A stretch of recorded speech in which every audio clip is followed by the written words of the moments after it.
Magic Kingdom is officially in a place where it is being crowned one of the best theme parks in the entire world. On top of that, we might see Princess Tiana and Princess of the Frog take over more than just Splash Mountain at Disneyland. And is Disney World falling apart? We talk about all that and more. It is August 1st, 2020. Kingdom Report Live starts right now. To all who come to this happy place, welcome.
Yet again, a beautiful Saturday in Southern California as we take that live look outside at the Matterhorn in the Disneyland Resort via the HojoAnaheim.com Mattercam. So grateful to be able to see our happy place, even if we can't physically be in it. And off in the distance, you can see the castle spire. Just a little tip of that castle spire.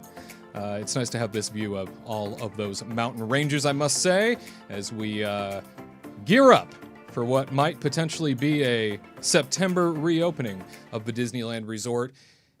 In our own minds, of course. We don't have that for certain, but we're kind of hoping. We think it might be the sweet spot. We'll see. We will definitely see. Hello, everybody. It's Wade Heath joining you here from the Kingdom Report Live Studios, just around the corner from the Walt Disney Studios, just up the road from the Disneyland Resort. We are here in Burbank, California, the Warner Brothers Studios Media District for another Kingdom Report Live. Hopefully you are settled in, ready for some Disney Parks news and discussion with the team. Who am I speaking of? Well, let's check in. From AttractionFaction.net, it's Katrina Manzone and Tyler Crouch. Hi, everybody. Hey, hi, hello. What's going on? Hi. Hey there, hi there, ho there. Hey. Hi. I thought about saying that, but the Musketeers, they've got that covered, No, that's for sure. Yeah. Katrina, we have a special guest here today. We do. Tell us, who has joined you? My mom came to visit me for my birthday, and so she's sitting over here in the other dungeon watching us live. Mom, Leanne, maybe you should move in just a touch. I think we need to see you just come in. Just wave. Just you don't have to say anything. Like just a scooch, just like scooch this way. I just wanna just next near to Tyler. Just walk on out, just Mom. walk. It's Just okay. walk. Yeah, there. Oh, right. And There she there is. she. Oh, hello. There she is. Oh. Yay! Oh, happy family. Oh, okay. Katrina's big birthday is happening here in a matter of days. Yes. And what spectacular thing is going to be occurring on your birthday? Well, we did have a spectacular thing happen yesterday. Tyler found Red Lobster biscuits, gluten-free biscuits. What? And so we made them last night, and they're gone now. Well, We ate them like overnight. I did buy a case. We've got 7 more Yeah. boxes. Oh, but- okay. Yeah, Thank God. sorry Yeah. about that. But that was a really great surprise. Other than that, we're going to just go to Hugo's Tacos over here and get some gluten-free churros so she could try some because she hasn't had a churro in quite a while. It is time for the churros. It's time for a churro. I've been Yeah. waiting for it. So I'm excited. Well, there's a reason pretty to much like my celebrate. birthday thing, right? Yeah, there's a reason to celebrate every day, especially on your birthday. We wish you a happy early birthday. Thank you. Excited to see how much older you look next week. I mean, Grades after are that going to birthday start happens. popping in everywhere. It's like boop, boop, boop, Yeah, boop, boop. yeah, it happens immediately. A lot of people don't realize that. Yep, I'm going to wake up and it's going to be, I'm going to look like Mother Gothel Oh my! at the end. Good God! Quickly, as soon as I wake up. Woo! It's I going to hope be not. bad. Wow.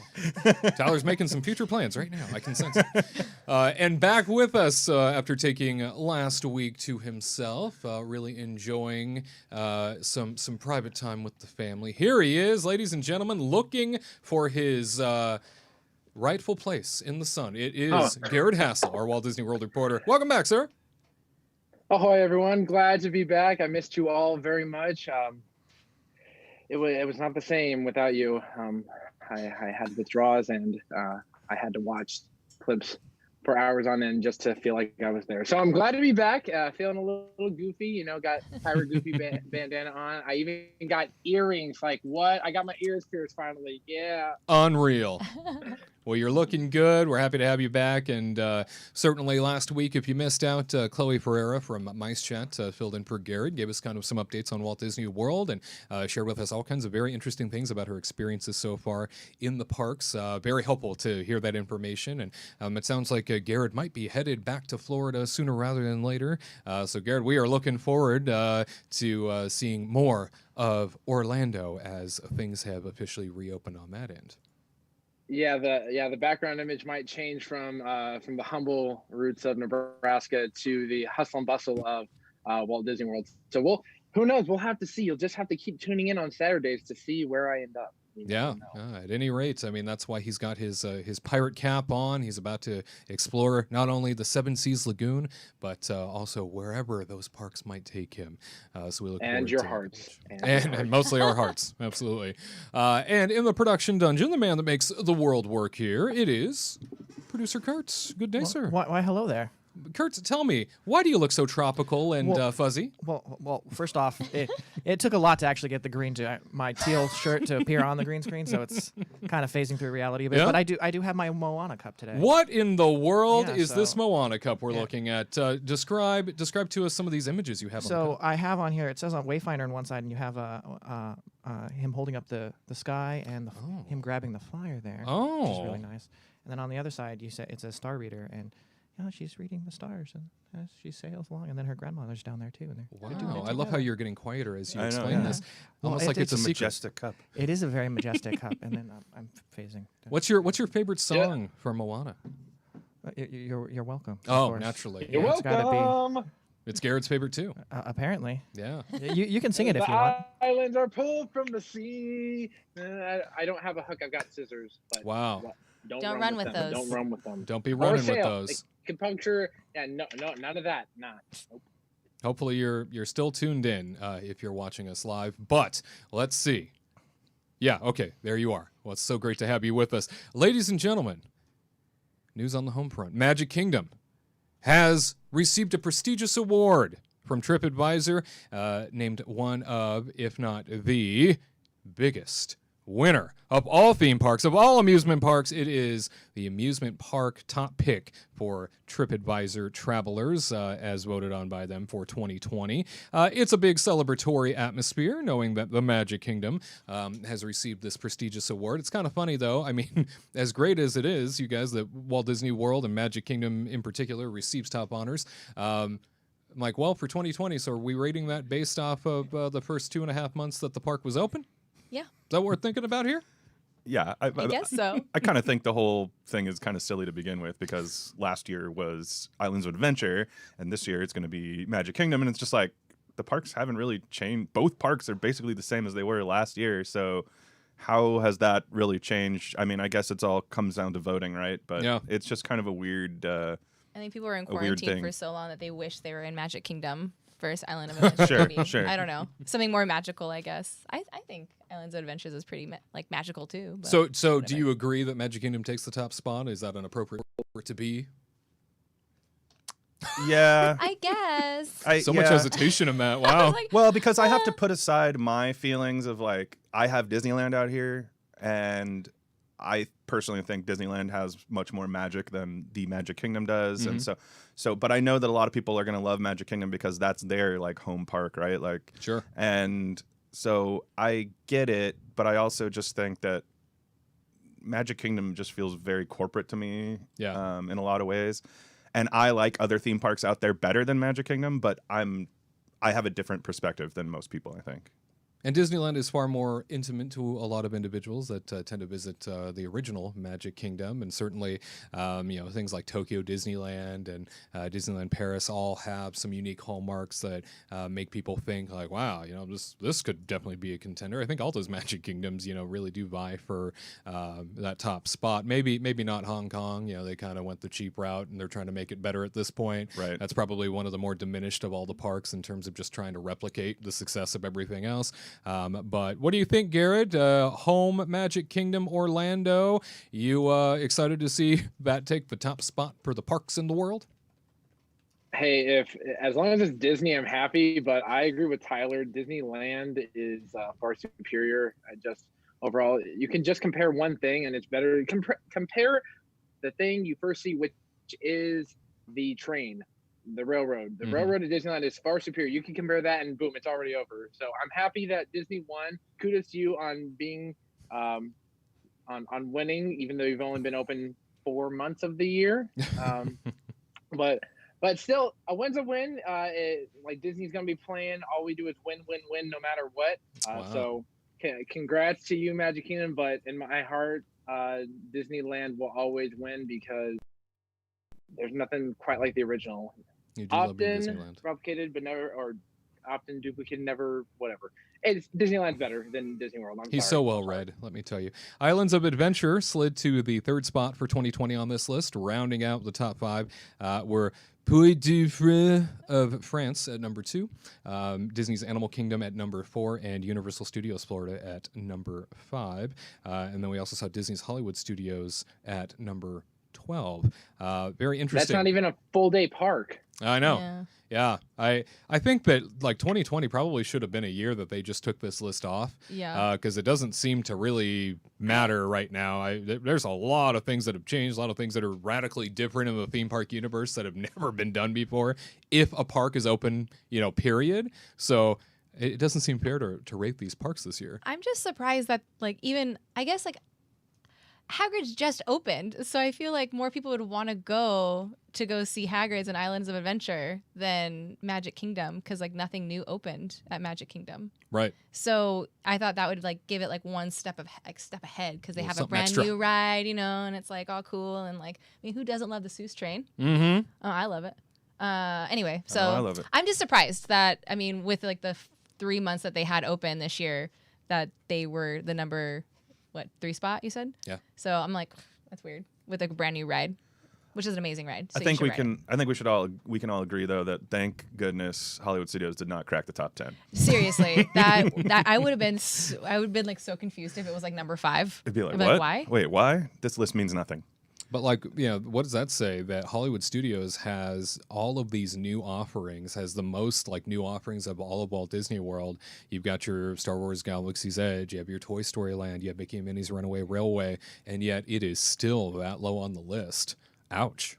Yeah. Mickey and Minnie's Runaway Railway was they were only open 2 weeks and then they shut down for quarantine, so not a lot of people got to see it. Mm-hmm. It's just a really kind of tired park, unfortunately, and they built that park specifically because they heard that Universal Studios was opening in Orlando, and they were like, well, we got to build our own studio park, and they thought that they were going to film a bunch of movies there and everything. Turned out it was too expensive to film things in Florida.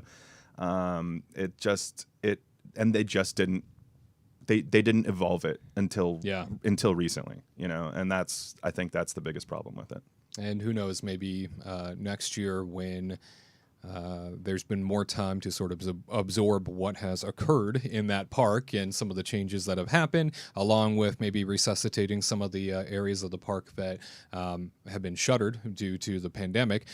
Maybe it'll rise a little bit rather than be number 12. Maybe it will crack that top 10. We'll see. But I know that Magic Kingdom is sitting high on its throne right now, celebrating the fact that it is TripAdvisor's number 1 amusement park in the world. Ladies and gentlemen, did you hear the sad news? Well, In case you were unaware, there is a certain amount of entertainment and shows and spectaculars and productions that have not been able to proceed at Walt Disney World theme parks due to the fact that there is a global pandemic going on. And the Actors Equity Union, a major entertainment union that represents a huge swath of performers at Walt Disney World, they have been butting heads quite often with the Walt Disney Company over how to safely bring the performers back to their production homes, their show homes. And so if you go to the parks at the moment, you will often find that many of the productions, many of the shows are not available. And in a place like Disney's Hollywood Studios, which is very show heavy, which we've talked about here before, Hollywood Studios is a place that has, the majority of like indoor theaters as attractions. And there are so few that are even operating at the moment because these unions can't agree on how to bring back these performers and these cast members. What you're about to see is an ad crafted by the Actors Equity Union, and it plays off of a commercial that Disney ran as Walt Disney World was returning to, its sort of former glory, trying to come back via the pandemic, and doing so with an ad that they ultimately, Disney World ended up pulling because some people found it insensitive, some people found it a little creepy. Essentially, what you're seeing are a lot of cast members wearing masks, all saying "Welcome home." Why, the Actors Equity Union, again, still butting heads with Disney, they decided to use that ad to their advantage and warp it a little bit. Take a look. Welcome home. Welcome home. Welcome home. Welcome home. Welcome home. Welcome home. Welcome home. Welcome home. Welcome home, everyone! Go, citizens!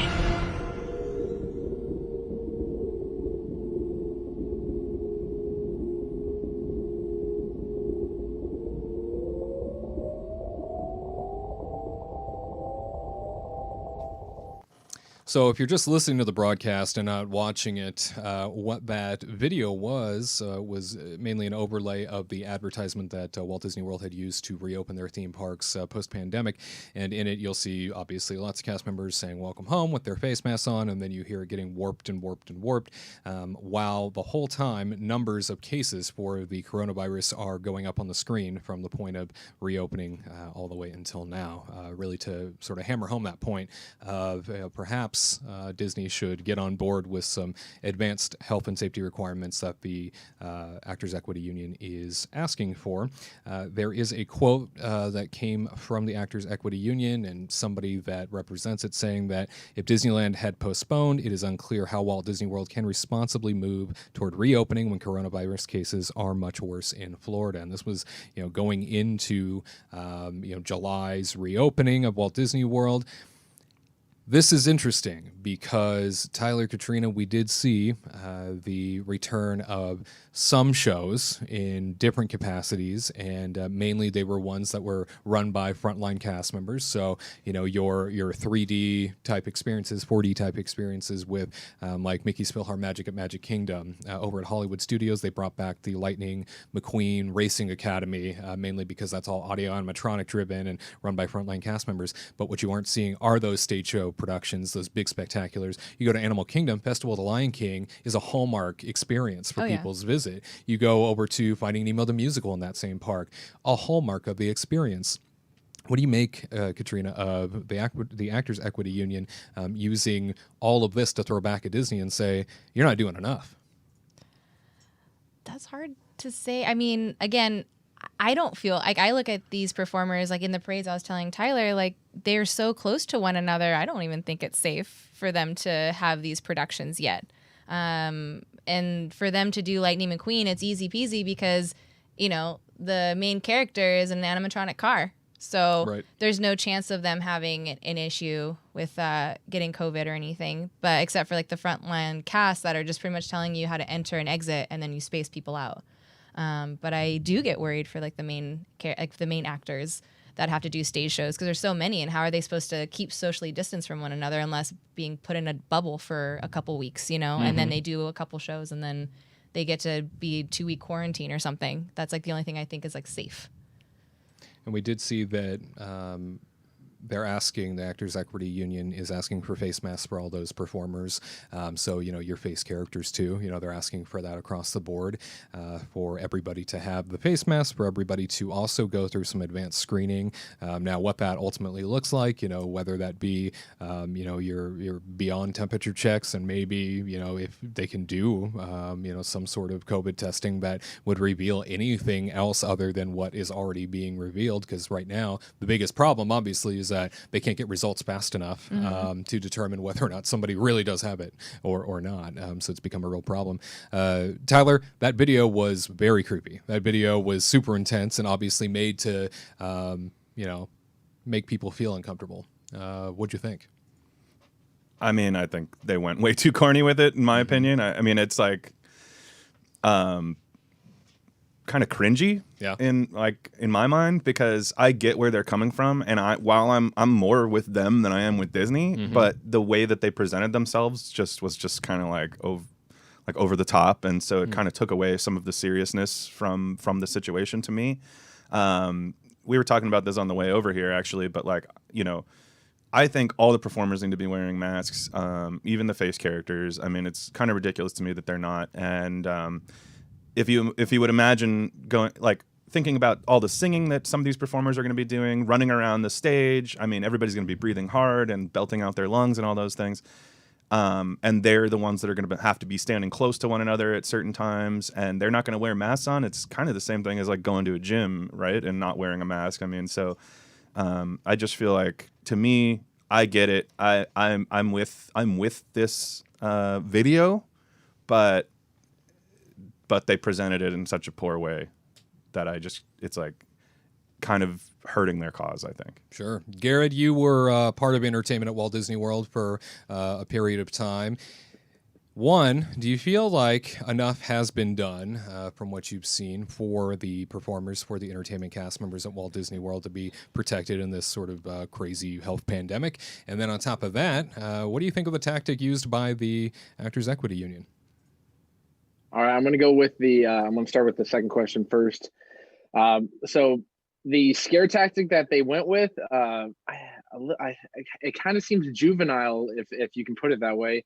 Like, you're just going to take what Disney did and you're just going to warp it a little bit into some 1984 scare thing where it's where it just gets darker and darker and darker. And I get it. You're trying to scare people, trying to get people to do stuff, but they could have gone about it in such a different way.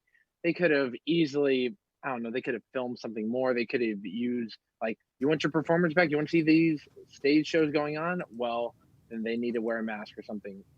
So I'm not a big fan of the commercial. It works to a certain degree, but I don't think who's this going out to? Is this just sort of hitting Disney, or is this just trying to get people to petition Disney? That's the bigger question. But as for Disney going towards things, Disney does take safety to an extreme, and there's probably going to be one area where Tyler and I probably disagree. But I think Disney is doing a lot to it, and I can only imagine certain roles in entertainment wearing face masks on top of everything else, and how hot that's going to be. For example, you've got some performers that wear heavy costumes and may or may not have their face covered. Imagine wearing a face mask on top of that. You're going to have heat exhaustion, because it gets hot moving out there, and it can be quite challenging. But as for cleaning, they disinfect and clean every costume down every single night, and there are multiple costumes out there, whether it's for the dancers and stuff. There's not just one for someone, so they have 50 lined up. So they're deep cleaning stuff. I like how some cast members in entertainment, I'm losing, but the technicians and the people that aren't meet and greeting, they have masks on. But what they're doing with the characters and keeping them distance and waving at everything, it all comes down to the intellectual property that Disney has, where in the movie the character doesn't wear a mask because the character isn't from this world, and Disney is trying to keep it with the storyline. And so that's where it gets kind of difficult, where it's you want to keep the characters real for the guests, but at the same time you want to have safety for everyone. So there's no way of winning it. Ultimately, Disney's going to call a shot because they're the big man on campus. It's their money. It's their IP, and if they don't want someone to perform, don't worry, they have a line out the door with other people. So that's honestly Disney horrible, Garrett, to say, oh, if you don't want to do that, then there's a line of people that want to be here. I think that's a horrible thing to say. You used to be friends. You used to be friends with Goofy and other characters like that. Are you telling me that you think this little 2-ply face mask is going to be hotter for people than wearing that Goofy helmet or whatever? I mean, I just don't see how that computes. Look, those costumes can get up to be 120 plus on a hot day in there, and I ultimately, like, for me, if I was there, listen, if some people, they need jobs, they're gonna work it, and it sucks. Like, for me, I wear a face mask whenever I go out into public, just because that's the thing to do. But I can't make a call for Disney. But like when you're in the costume and everything, I don't see wearing a face mask as necessary, just because of how much stuff. But like when they're changing everything, that's when one should be put on. But ultimately, it comes down to Disney. Like, Disney calls the shots, and you're gonna do what they're gonna tell you to do because they have the iron fists. Well, okay, and I think that's horrible. I really think that's horrible to say, like, oh, we're not going to care about your health, and if you have a problem with it, then get lost. I really think that's a horrible thing for a company to do, and I don't care if it's Disney or not. That doesn't sound very magical to me. I just think that's a really bad way to go about running any type of business, if that's really what it's going to be like. I mean, even at Universal, they have their characters in masks. They have, like, not Scooby-Doo, because their dog, characters don't even count as characters. They're what? Their characters don't even count as characters. They're just people wearing Halloween costumes. What? That's rude. I also think this is a perfect time to show kids how important it is to wear these masks and things like that, and who's better to teach kids these things than their heroes, the princesses, all these different, characters that are out there in Disney, who can teach kids this is what's important right now, but they're going to worry more about their fake story than worry about people's health. I just think that's crazy to me. Yeah, it's a contentious issue, and I know that the cast members of the Walt Disney World Resort are not necessarily feeling all that confident as well. But then on the flip side, you have a group that is feeling like it's time to go back to work, that does feel like Disney is doing enough. So on the flip side of this argument, you do have a segment of a cast member population that feels like it is time to return, and that they do feel safe. And what, if you are watching, you are seeing right now is a video that they made where they are all performers from the Walt Disney World Resort saying how Disney makes them feel. And you see everything from lucky to joyful to fortunate, and then at the end you see them all come together and say that they do feel safe going back to work.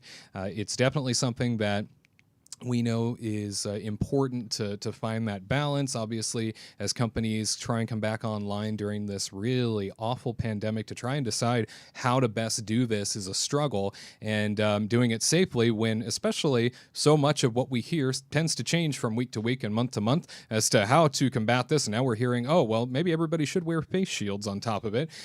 Things just continue to pan out and change and are very fluid. Certainly Disney would put themselves in a better position if they could be fluid in response, and maybe if they worked with the Actors Equity Union in this capacity, might be able to get shows back in action if they just gave a little bit on the mask front.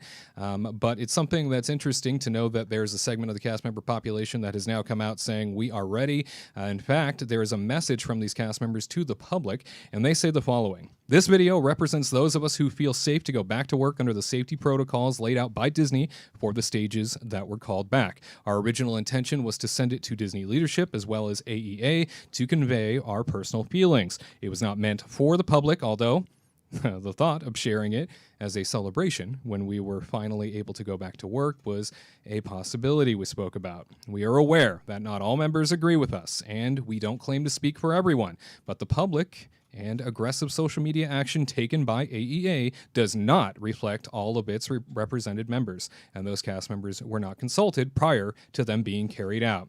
We now feel that we deserve to have our voices heard as well." End quote. Hashtag they go low, we go high. Hashtag bring back the magic. Hashtag Disney makes me feel. Hashtag safe. Long-winded way of saying that they are ready to get back on stage. So it's interesting to hear that there's a segment of the cast member population that is totally cool with the way Disney is doing things now. And I think you are seeing a representation, a reflection, I should say, of also what is happening in society, where you got a group of people that are saying, yeah, put me back to work. I'm fine with it. I feel confident that everything's being done to protect me. And then you have a group saying, not enough. Interestingly enough, on top of that, Disney just this week took one of their stage shows and modified it to bring it back, even if they didn't necessarily have the performers that they needed. Disney Junior Live on Stage has now been modified and returned to Disney's Hollywood studios as one of those things that you can now do with your kid. It's socially distanced, of course, but definitely one of those really popular experiences for families to go and enjoy. It is back in a socially distanced way now with like a DJ playing some hits and Mickey and Minnie coming out and doing some dancing with some other characters. So obviously modified from the original storyline that they had where the performers would come out and there was a whole sort of arc to this. I think, Tyler, that we might see a little bit more of this happen if the Actors Equity Union does not come to terms and these performers don't come back to work.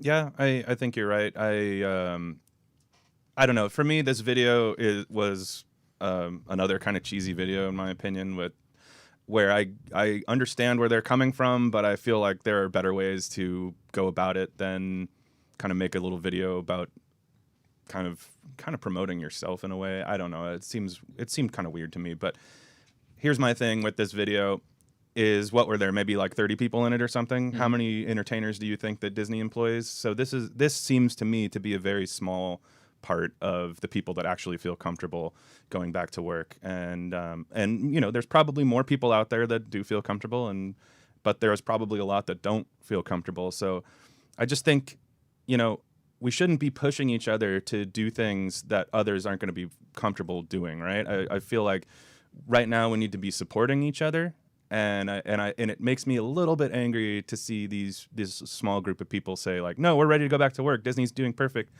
because they could be doing things a little bit better. They've done a great job with a lot of things. I'm not trying to throw Disney under the bus. They did better than we expected. We've talked about the plexiglass stuff in the lines and on the rides and things like that. Totally on board with that. I love it. But I feel like it's like going to the gym without a mask on if you're going to be a performer in all these groups. And so just because this small percentage feels comfortable doesn't mean, you know, everybody has to feel comfortable. And let's certainly not minimize what we don't know. So, right. You know, to say it's a small segment, we don't know how many people really feel that way. You're right. I don't know, but again, I'm just saying, like, from this video, it's like 30 people, something like that. It just seems like there's a lot more people out there that might have a different opinion. Mm-hmm. So. And the Actors Equity Union, you know, just sort of copy and pasting a Disney ad with, you know, no faces, no human beings coming forth to come out on that advertisement for them. That might be performers, that might be people who legitimately feel this way. Kind of leaves it up in the air as to, well, how many people within the union, you know, maybe if they put it to a vote, it would be interesting to see how many people are ready to go back to work and feel fine. Yeah. How many people aren't. I don't think they really want their face shown of the ones that don't want to go back yet, because they're going to be like, should be targeted by Disney now. And then the ones that actually do want to go back, of course they're going to show their face. They're like, I'm ready, let's go. Here's my hashtag, I'm happy, hopeful, let's do it. But again, for these large productions like The Lion King, I mean, we're all tight. I remember it was like a tight spaces, you're all together. And again, it's just like, how safe can it possibly be yet? They really, like, I mean, not unless I'm going to say it again, put them in a bubble too. Make them do it for like, you know, a month or something, and like take care of their actors to make sure that they're safe and stuff. And then, you know, have them switch out every month or something if they really want to do something like that. Because, you know, them going from being a performer, then going home, being with their family, then going to the grocery store, then they have a day off, they're going to go to the parks, they're going to have fun. And then it's just like, how many people can you contaminate because you're all together and you're all doing your own things, and then coming back together and then performing and huffing and puffing on each other. Garrett, what do you think about the Disney Junior modification happening? You think we're going to see a lot more of that moving forward, especially since Disney has the power and capacity to modify these performances. If it's not like the same show, they're not necessarily violating a whole lot of rules. They're creating a modified experience. As long as it's considered temporary, a lot of times unions have that as a clause in their contracts that if it's a temporary experience, Disney can try something out. I know that from years of leadership working for Disney, that you can skirt union processes by saying, well, this is temporary and we'll see how things pan out. I think these small little things like the change to the Disney Junior Dance Party, I think it's very clever. It's very cute. I could see a lot more of these things happening. For example, I don't know to what degree Disney could do it, but some ideas I have could be for the Indiana Jones stunt show, because many of the people, many of the actors that were in the equity video, I recognize them from that show. So you could easily do one part of the stunt show, like maybe a fight scene or something every hour or something. You can do something, or I don't know what, but there are definitely opportunities that they can do to utilize these actors that do want to come back. I think something temporary could work, but the question is what, because if you have a cast that usually requires 30 and you only have 5, you can only do so much. Like you can maybe do the Indiana Jones final fight scene because there's only Indy and the big muscle dude fighting.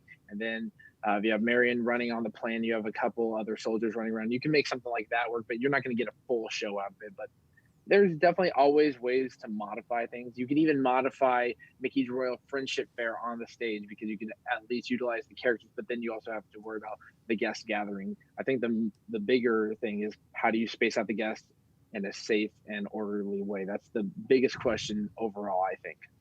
Yeah, there's a lot to consider in bringing back any sort of stage show, any sort of major production. Trying to bring these, major shows together again is not an easy thing to do, and we know that there are voices on both sides of the aisle. And it's important, I think, in this day and age, especially when there's so much heated rhetoric around everything, to truly be respectful of everybody's, perspectives and opinions.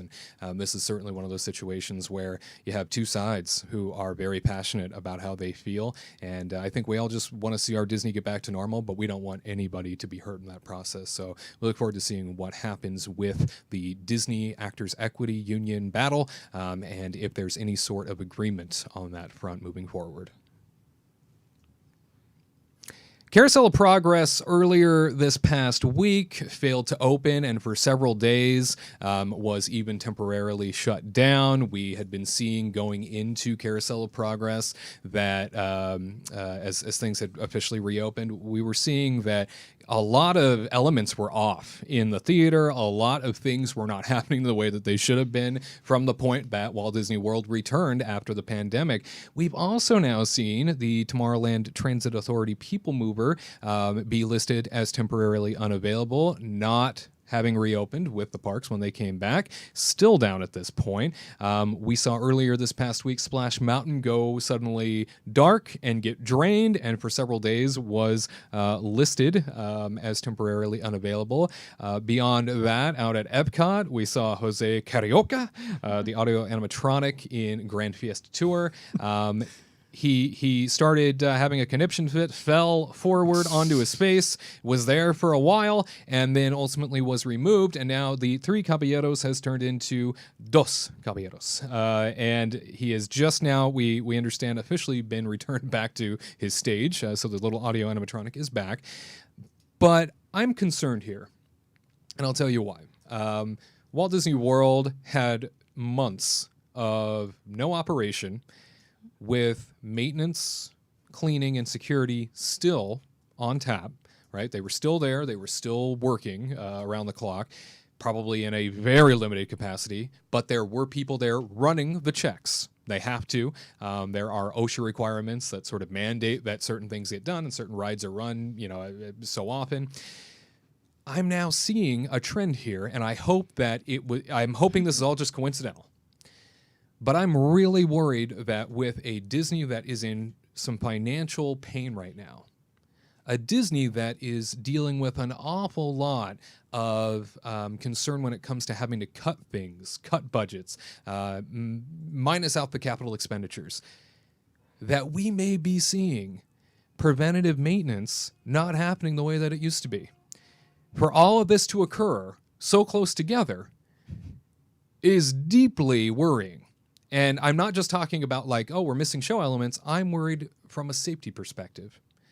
Because if you think back to the last time Disney, and we have no evidence that Disney's cut these budgets, but what I'm saying here is it sure seems like a lot of things happening together could cause somebody to wonder if there isn't the same emphasis on preventative maintenance and ensuring things are running correctly. But if you think back to the Paul Pressler, Cynthia Harris era of Disneyland, when budgets were cut like crazy, maintenance budgets in particular were cut like crazy, all to save a buck. All because in a in a world where nobody was traveling, they needed to desperately figure out ways to cost cut, okay?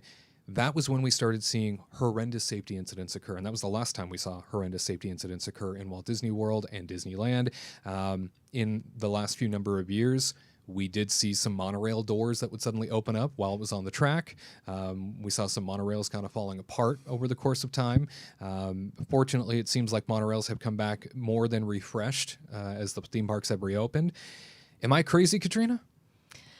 I think I don't want to say you're crazy, but I think it was like ironic. I don't know, just like it kind of all happened together. I think coincidental. Yeah, coincidental. Like it just, again, the People Mover, I feel like they can't really open that because how are they supposed to shut it down and clean it every 20 minutes? Because it's like, isn't it hard to like shut it down and then bring it back up? Because every time it just, if you can't get on the ride fast enough, then it shuts down for like 2-3 hours. And so how are they supposed to like thoroughly clean these things to get people on when it's just a small queue area? And how are you supposed to space stuff out over at the People Mover because it's just really tiny? Anyway, and then with Jose Carioca, I mean, he just had some fun over at Cava del Tequila, you know. But I don't know. I feel like they can't cut like the mechanical stuff down because, again, like they have to have people upkeeping it at all times. And I think it was just, you know, bad coincidence that all of this stuff happened at once because, like, Florida, they have ample amount of water.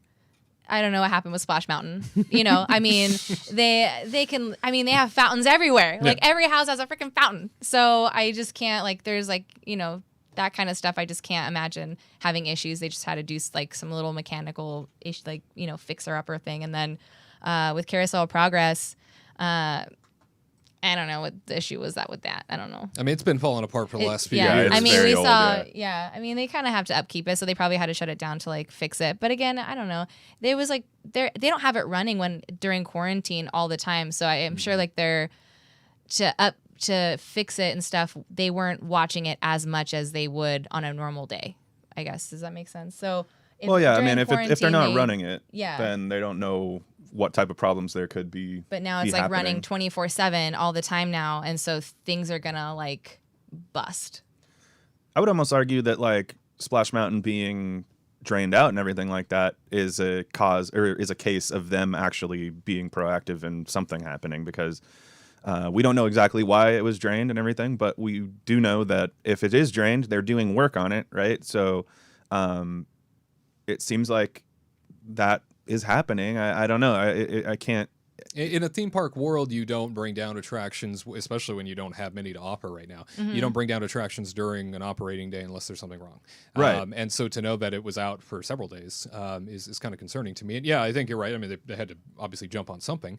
So thank goodness. Yeah. But I guess my concern here is, do they wait until it was too late, you know, to have to respond to these sorts of things? We did also hear, by the way, that People Mover is now going under a much more lengthy refurbishment than expected. A lot of the magnets that sort of pull the People Mover along are all being replaced. So you want to talk about preventative maintenance? Good. I'm glad to hear that because we did see just prior to Magic Kingdom shutting down the smoke-filled entry area of the People Mover occur, and nobody really seemed to know what happened. But it was all over social media, and it shut down the ride. And from that point forward, it was up again, off again, and then just shut down. Yeah.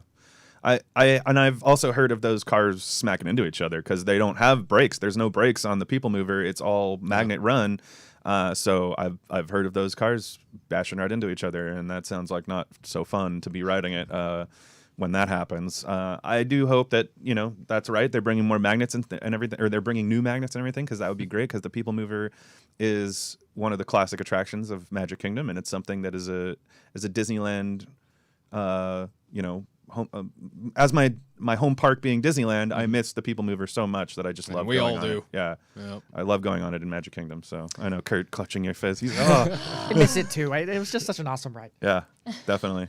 Garrett, all these things just a coincidence, you think, or is this because perhaps there's less focus, less budget? I certainly don't want to be an alarmist here. I don't want anybody to freak out, but it does seem oddly strange that all this stuff was happening at the same time. I think it is one man at the top trying to collect the insurance money, and we all know who that one man is. No, I'm just kidding. I'm just kidding. I think Junior. It really could just be. I think it could just be bad luck. I'm just going to say it outright. We know that Tomorrowland at Disney World is a mess. It looks like it's stuck in the 60s or 70s. Heck, the one at Disneyland looks better, and that one was built in the 60s, or actually in the 50s. Yeah.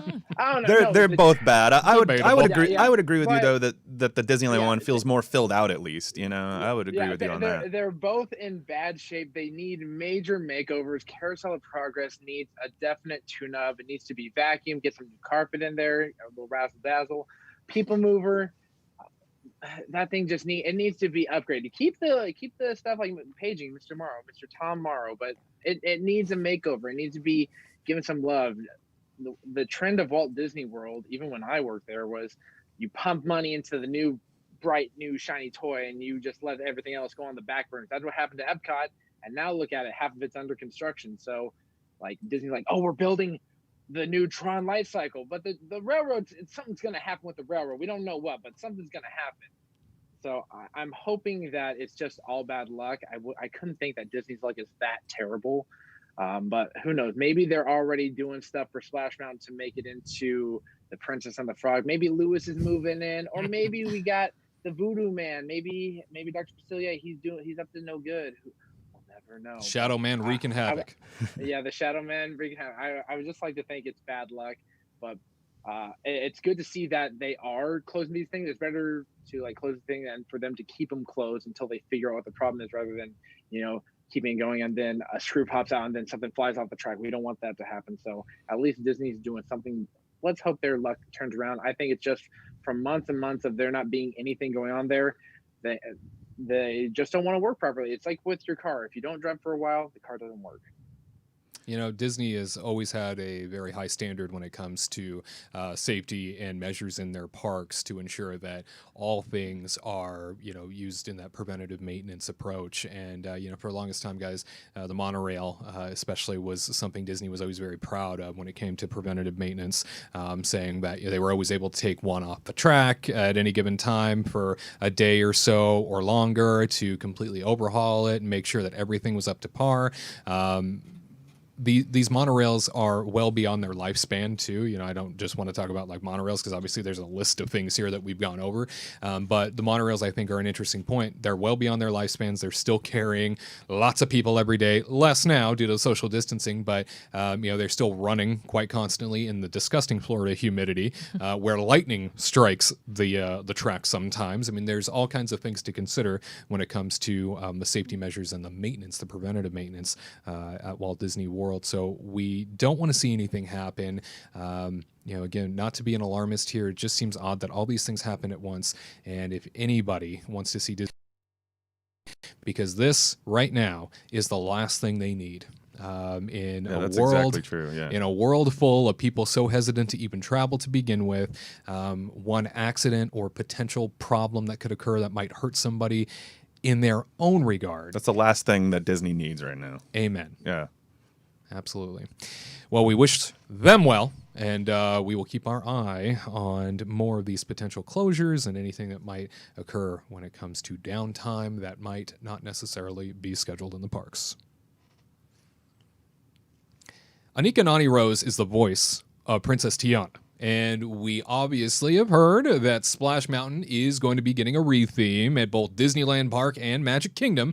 And with that comes Princess and the Frog. In a recent interview, Anika Nani Rose, that voice of Princess Tiana, was asked about her interest in a potential restaurant for the title character, Princess Tiana. And her response was as follows. She says, people keep asking me like I'm in charge of making the restaurant at Disney. She says, I'm like one thing at a time, but people are excited. That makes me feel good because it's been 11 years since the movie came out, and for people to still have a great, excited, motivated love for Princess Tiana and for the movie is really wonderful. She says, quote, I've been looking forward to a Tiana's Palace for years. And I agree with the fans that it would be great. I have dreams of them partnering with New Orleans Cafe du Monde on some real deal beignets, having some fantastic shrimp and grits and king cake during Mardi Gras season, and just the occasional second line through the joint. Basically all the things that I love. Anika Nani Rose brings up a good point here. With the overhaul, more specifically in Disneyland, I'm already thinking that when it comes to Magic Kingdom, Splash Mountain, bringing in the Princess and the Frog theme is kind of shoehorning in a New Orleans theme in Frontierland out there.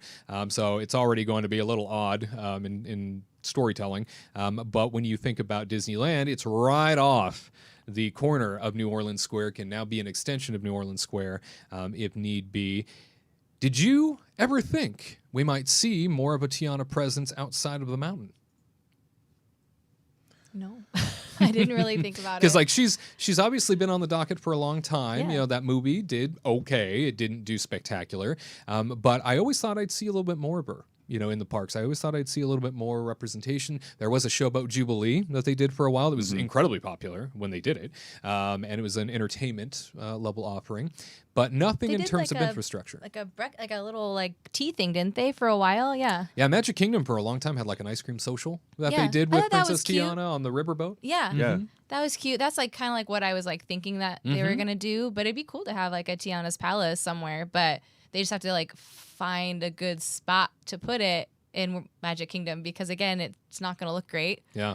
Anywhere, and then they would be like, where are they going to really put it? I saw somebody say the Diamond Horseshoe could be a decent place, which sure, but that would also just be kind of weird because then it's very far away from the actual attraction. And I saw another person say Pecos Bill, which would be a horrible place to put it on the river. They should like just knock out that middle area. You don't need to like go and visit that area. Just knock it out, make it a Tiana's Palace. So then you have to take Tom a boat. Sawyer Island, is that what you're talking Just knock about? The it middle out. area, you know, Middle that area, place. Just get rid of it. That land in the water. And then just make it a Tiana's Palace. So you have to take a little riverboat to get there.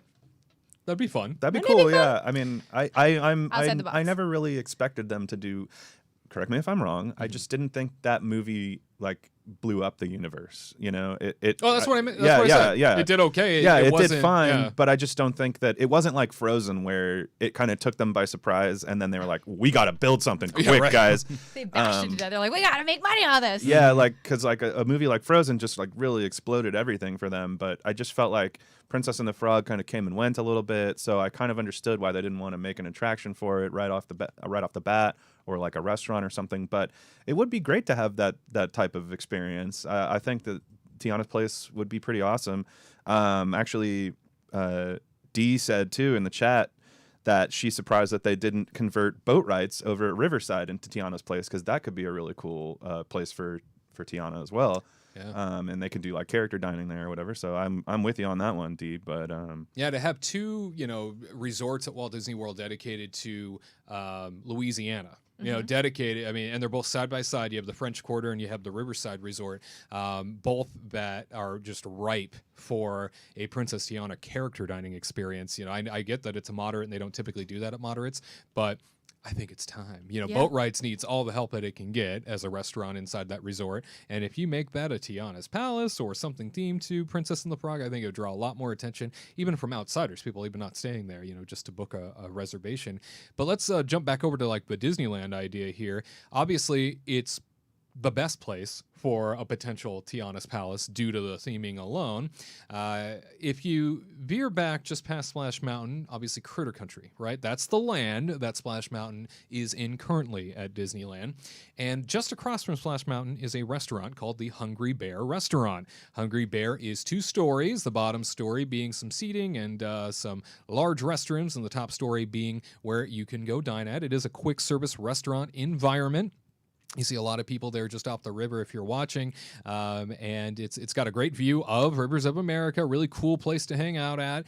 Grab yourself some funnel cake. This area can easily, especially now that it has become such a cross-section for traffic and being able to go all the way to Star Wars Galaxy's Edge, it's become a much more busier intersection right at the corner of Hungry Bear. So I don't know if you would necessarily want to turn all of Critter Country into New Orleans Square or the Bayou or something like that. But having a place to build out a restaurant is already there. And, Hungry Bear does well on its own, really just during lunch. Dinner time, you go back there, almost nobody's hanging out. A lot of times it closes early because of that. If you turn this into a Tiana's Palace and have a commanding view of the river, you can do quick service on the bottom and you could do a table service on top. Mm-hmm. Because if you look at Tiana's Palace and the artwork just even from the film alone, you'll see it's a multi-story restaurant. This can easily play into this corner. Garrett, what do you think? Sorry, I was trying to unmute myself. I think Hungry Bear Restaurant could easily be Tiana's Place. I think it'd be great. I even think they could do something so far as Be Our Guest, where in the early part of the day, it's sort of quick service. Like, you still have to have a reservation, but it's quick service. You get in, you get out, blah, blah, blah.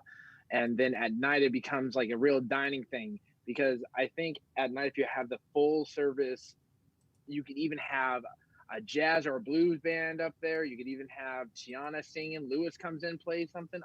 There's endless possibilities for that section. I just worry about Winnie the Pooh and all his friends back there that won't really fit in. Because, Winnie the Pooh's part of the 100-acre woods. That's not really part of the bayou. You don't really see yellow bears in the bayou. And pigs in the bayou, yeah, those get eaten real fast. But I think Hungry Bear Restaurant is a perfect place for a Tiana's Place. It fits so well. And I don't know. I'm looking forward to some good Louisiana Cajun food because I love that stuff. Give me some beignets and some po' boys, and I'm a happy boy right there. But they should go ahead. Sorry, Garrett. Oh no, go ahead. I was going to say they should make the French Market Tiana's other place. Mm. The first idea, because first it was Tiana's Place and then it turned into Tiana's Palace. Did it? Okay. Well, I just watched the movie recently and I totally missed that part. But yeah, because she's a princess now. It's palace. That's true. It's not a place. But I just, I think Tiana does deserve a cool place, and I feel like the French Market already serves that kind of Louisiana style stuff. Sure. But then you can retheme that to something else, though. That's what I'm saying. But yeah. It's also super far away from the attraction. Then, usually, like with Be Our Guest, it's right next to Gaston's Tavern, where you'd meet Gaston. It's also next to the Belle's Experience over there as well. Versus now, if you want to go to Tiana's Palace, Tiana's Place, first you have to go past the scary haunted mansion. It's like you have to exit the bayou, go through the plantation where all the dead people are, and then hey, you could have some good. Actually, that does sound. Isn't that a fun story? Yeah, I think we should just retheme Haunted Mansion into John Goodman's house. Oh yeah. Yeah, just a big daddy on his plantation. Yeah, that's right. Yep. No, I like that idea and have maybe him become the ghost host voice. Right. I like it. Yeah, I like it. Yeah. He could be like that big guy in the end with the You'll call opera that lady. Risk but trees an aura of foreboding. Almost as though you Oh my God. metamorphosis here in the bayou. It's just haunted room. Actually stretching. Actually, that's my pant size because I've been eating so many beignets. Come on down, you hear? I apologize if we have any friends from Louisiana. It is a great state. I've been there many times. Go Tigers.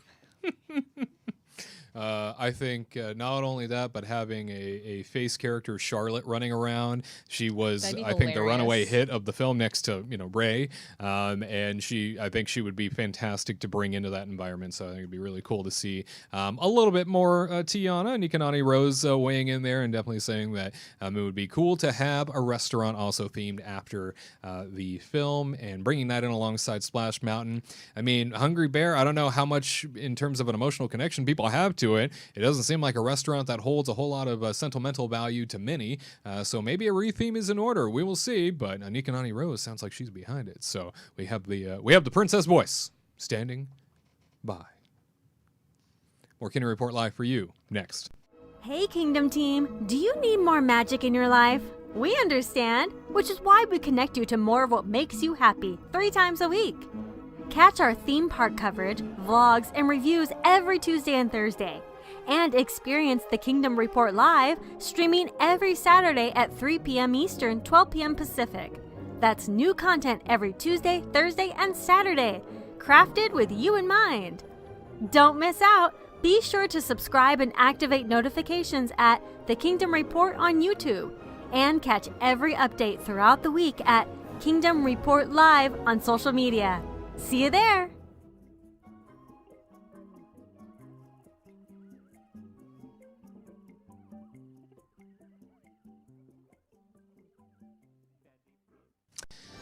Kingdom Team, all call time, questions, answers, we got them for you. You can always submit your questions over at kingdomreportlive.com, or you can put them down below wherever you are watching this video and let us know what you have on your mind. This week, first question comes to us from Kiana Kilpatrick. Kiana asks, with the success of Knott's Berry Farm's Taste of Knott's food and beer event, do you think we could see the Disneyland Resort doing something similar? I love this question. And Katrina, Tyler, you guys had mentioned something about this recently, too, about maybe doing like a Taste of Main Street or something. It's a way to get around sort of the pandemic problem, right? Obviously, theme parks in California are not allowed to open yet. They haven't had the guidance from the state government. And so they're getting creative about the ways in which they can still generate some revenue. And so we saw with Knott's Berry Farm, they started this like basically a modified food and wine festival. Yeah. And opened up their park and said, come on down. It's been selling out like crazy. Everybody just wants to go do something and feel a little normal again. Safely, of course. So, Katrina, what do you think? Is this a good idea? See, I do think it's a really great idea. But again, there's restaurants involved with the Patina Group because they own more than 75% of downtown Disney. So they would get real mad if they tried doing anything on the Esplanade area. And then if Disney decided to open, let's say like Disney California Adventure, it's bigger, it's wider, they tried to put booths out and had a little taste of, DCA or something, it would work, but then the unions involved would probably not be gung-ho about it. So that would be really cool if they did it, but again, with the Disney popularity versus Knott's popularity, it would be really hard to restrict entry and on it. You're gonna have to price people out, and they're not gonna be able to do the $25 5 tastings thing that Knott's Berry did. They're gonna literally price people out. I don't know how they're gonna do it, but I would argue that, and I'm not knocking Knott's Berry Farm because they have their area they're working on, and Disney has their area they're working on. But I would argue that Disney's food would be a little bit higher of a quality. Well, it'd be higher quality, but then even then, every time they did Food and Wine Festival, they were sold out of food half of the time, and so you had to wait another 2 hours until you're able to get a taco again or something, and then of course their sizes are way smaller. But if they did the annual pass tasting card, let's say, and it's 8 tastings for $65, $70. I forgot how much it was. Anyway, I think it was $60, right? Yeah. $55 or something like that. But you had to buy it. I mean, it could work. They would just have to sell it the day of, and whoever has a pass, and then you can't come back in. You would have to use it all. And then if you want to buy more, you can't buy another food pass. You have to buy them individually. And that's how they were able to make the money. That's how Knott's was able to make the money. They didn't sell any food passes the same day. Again, if you wanted to buy another 5, you had to buy it individually at that point. So then you're spending another $7 to $10 a dish. I mean, it could work. It's just you have to agree with the unions, and then kind of approach the businesses too and say, hey, we're going to do this, and see what they say, because it would be really unfair with how people are struggling right now at Splitsville, at Tortilla Joe's, and all these restaurants, and then they're going to try to open up the other half, and then they're going to lose some of the business probably. So I mean, you could take the flip side of that argument too and say potentially this can bring a whole lot more business to the area that's really struggling right now. I mean, not just downtown Disney. That whole resort area is just underwater at the moment.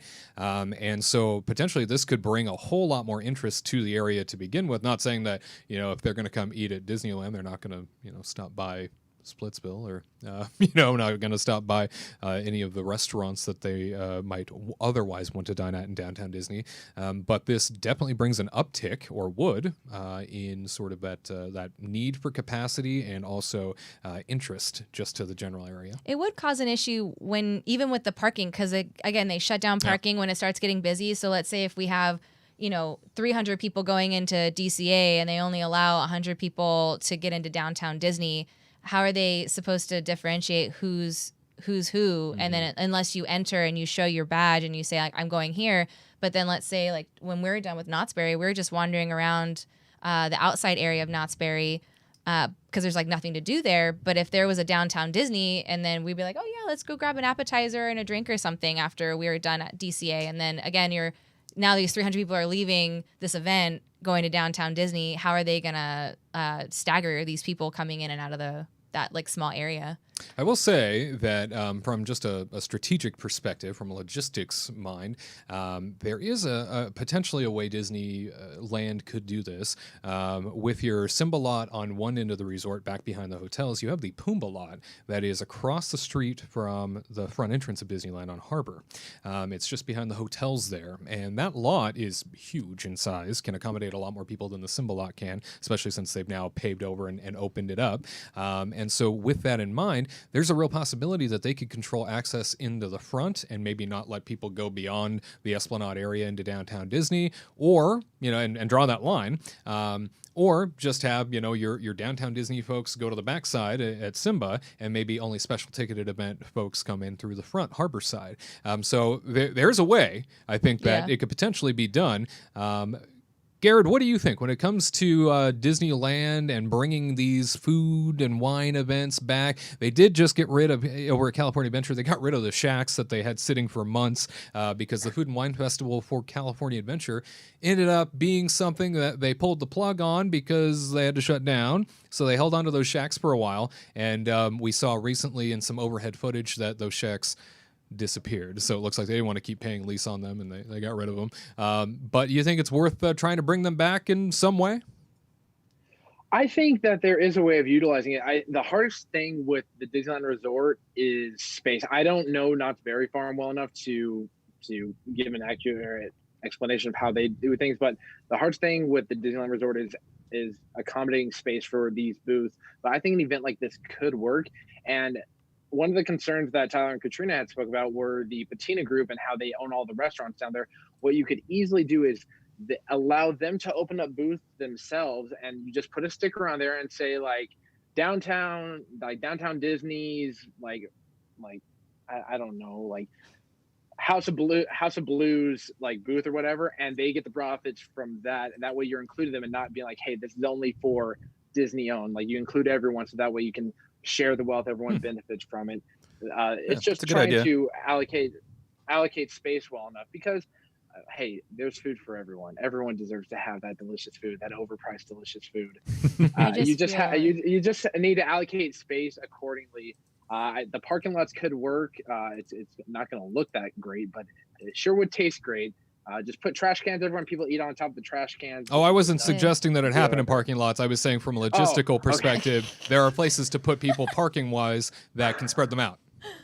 Okay. Yeah, but I don't think that the Esplanade or Esplanade, however you pronounce it, that should be used. You would have to either use part of Disney California Adventure, or you'd have to get really creative. But this is something that could work, and I think people would come to. It would bring business to the area, because, like you said, Wade, those places are hurting over there. I feel for those restaurants over there. Like Captain Kidd's, man, people are missing out on good food right there.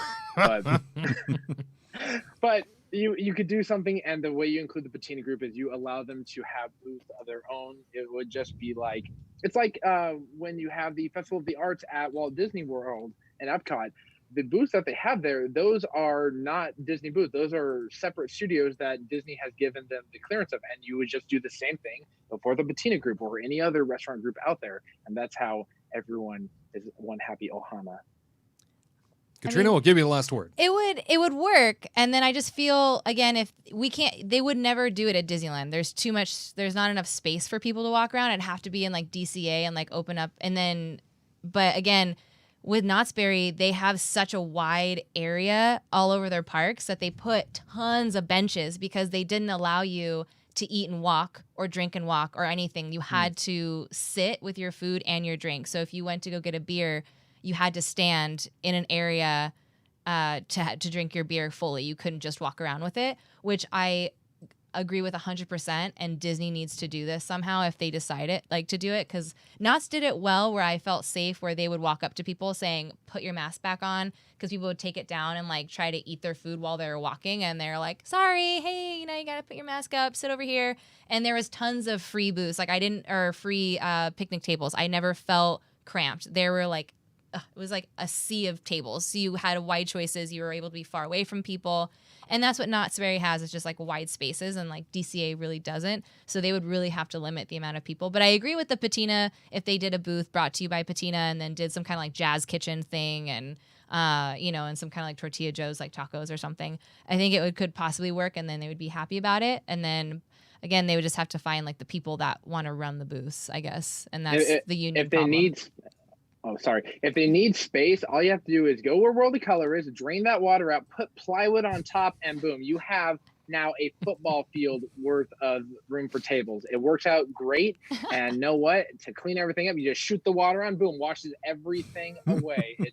It's like a 2-for-1 deal right there, courtesy of World of Color. Genius. Do you work there? I mean, that's obviously the thing that should be done. That's a lot of plywood. I actually was approached to be part of the sanitation and custodial crew at Disneyland, but my credentials were actually non-existent. So that's why they didn't go with me at all. And they were like, Garrett, you're more capable just keep stuffing your fat face and giving us money. And I am officially a member of the Disney Eating Committee. Wow. Congratulations. He's an ideas man. So much for Katrina having the last word. We appreciate you being a part of this question and answer segment, Kiana, and hopefully that brought some perspective to you. Kingdom Report Live finishes up straight ahead. Do you know everything the ghost host is going to say before he says it? Are you ready to thank the Venetians each time you board Spaceship Earth? Can you recite Walt's opening day dedication speech? Then join the Kingdom team today, the influential legacy fan community featuring exclusive merchandise that will alert all who've come to this happy place that you are more than just another guest. You are a trusted theme park fan. Don't miss out. Join the Kingdom team right now by visiting the homepage at kingdomreportlive.com. That's kingdomreportlive.com. And now, back to the magic.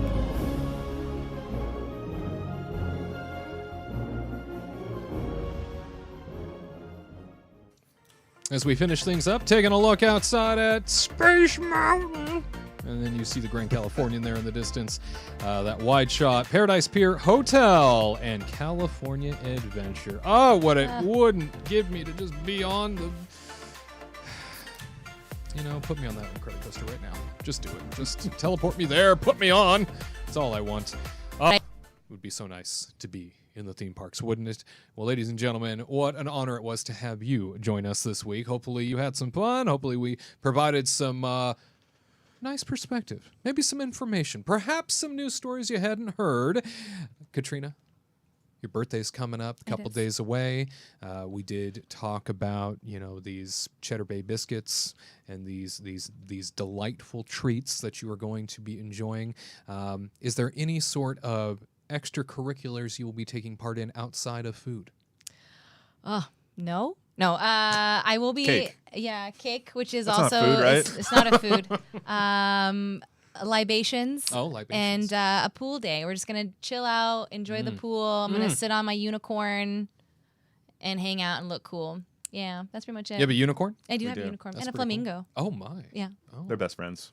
Goodness. They're best friends. The unicorn, its neck is a little flat. It's starting to sink. Don't bring up our poor unicorn's personal problems. It's going through a lot right My now. sweet little unicorn. That's pretty much it. It's going to be just like you can't really go anywhere. It's not like we can go to Disneyland. Yeah, anytime right. soon. We went to downtown Disney yesterday. It was okay, you know. It was hot. It was very hot. Yeah. But that's it. Yeah. Just a little chillax birthday. And then we have to take her to the airport, and it's going to be sad, and I'll be crying. I'll be like, "Wah." Her being your mother. Yeah, sorry. Her over there. You point off camera. In the dungeon. Her. My mother. That thing. Over there. We also went to Downtown Disney yesterday, which was. I heard fun, Katrina yeah. just say that. I just said it. Oh, I'm sorry. Excuse Thanks for me. listening. Yeah. I was. How'd that go? I was saying hello to people in the chat, or goodbye to people in the chat. Excuse me. It was good. We went to Tortilla Joe's. A little weird. They don't do like guacamole. They don't make it tableside anymore, which is like for safety. But it was just pre-made guacamole, and it didn't taste good. Yeah. Didn't have that same taste like That's the selling point of I Tortilla know. Joe's. That's like and it was like half the size too, and it was the same price. So it was just a little like womp womp. Doesn't seem fair. Other than that, it was fun to be back. You know, we got a cool new tiki mask. They had a new mask that came out. Haunted Mansion sold out. But we got a cute new tiki mask. And so my mom over there is going to be wearing it at the airport. She's going to like look all fashionable. Oh. Yeah. And everybody will say, "Where'd you get that?" Yeah. She'll be like, I went to Disneyland and I got it. Disneyland's open? No. No. Yeah. We went to the DMV with Universal Studios masks on. Funny, and we're Katrina asked, just said that. No. Well, I was like, I don't think she did. I was like, we didn't do that for her birthday. That would be a bad birthday. But every single person there asked, "Oh, do you work at Universal Studios?" Like every single person we talked to. I mean, they look legit. Yeah. I mean, we bought them from Universal. Do you have one? He's going to like whip it out. He's like, Really? You got it on you? Oh, that's got not it. that one. But it's This is a different one, but it's a Universal one. But it's very comfy. Oh. It's sized well, and it's like a black one that has like the old letter writing, like the writing on it. Hollywood Studios. Quite the So, logo. Yeah, it was great. And the DMV was very good because we had an appointment, so we got to cut the line. Took like 20, 25, 30 minutes in a DMV. Unheard of to get my I renewal. can't wait for that next podcast. DMV Adventures with Katrina and Tyler. Let's check in one last time with Garrett. Any closing notes there, friend? Absolutely, Katrina. Joyeux anniversaire. That is French for happy birthday. Merci. Anniversary of your birth, so to speak. So it's been a pleasure knowing you. I make it sound like you're going somewhere. Wow. Happy birthday. Still I know he's like gonna like murder me or something. Oh my gosh. But Somebody call the thing police. I want to say is I want to say to our viewers out there, so if you started following us and subscribing to us after COVID started, you don't know what I used to do on Saturdays. Well, very soon you may know what I used to do on Saturdays and why I'm the Walt Disney World reporter and not the Nebraska reporter. So make sure you keep tuning in because who knows, maybe my background may change one day. You never know. Ooh. That's That's I a gotta leave cliffhanger, all right. Cliffhanger for you. Love it. We look forward to whatever your background changes to, and not the snuggly duckling like it has before. No. That was still Not my nice. criminal background either. Nah, well. Ladies and gentlemen, it has been another fast show. As always, just kind of flies by. Hopefully you've had a good time. I know we have. Make sure that if you aren't subscribed, you do so over at the King Report on YouTube. Give us a big thumbs up. Lets us know that you are appreciative of the efforts and lets us know that we're on the right track. We got to keep going down that track. By George. Remember that the legacy of Walt Disney lives on because of people like you and me. We'll see you next Saturday at 3 p.m. Eastern, 12 p.m. Pacific. All new King Report Live.